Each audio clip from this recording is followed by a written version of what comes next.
Recording studio Patna.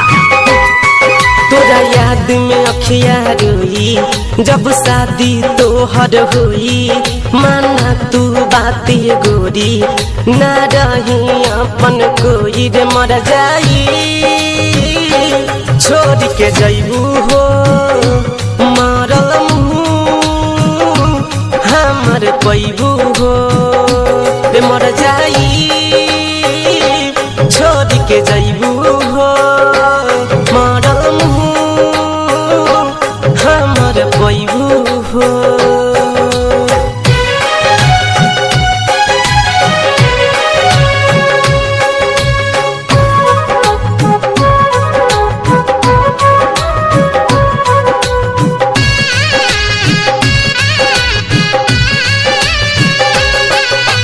तू हाउ बचपन के प्यार हो, तू हाउ जीवन हो, आस बतुहर बन बदल है तू हमर दुल्हन हो।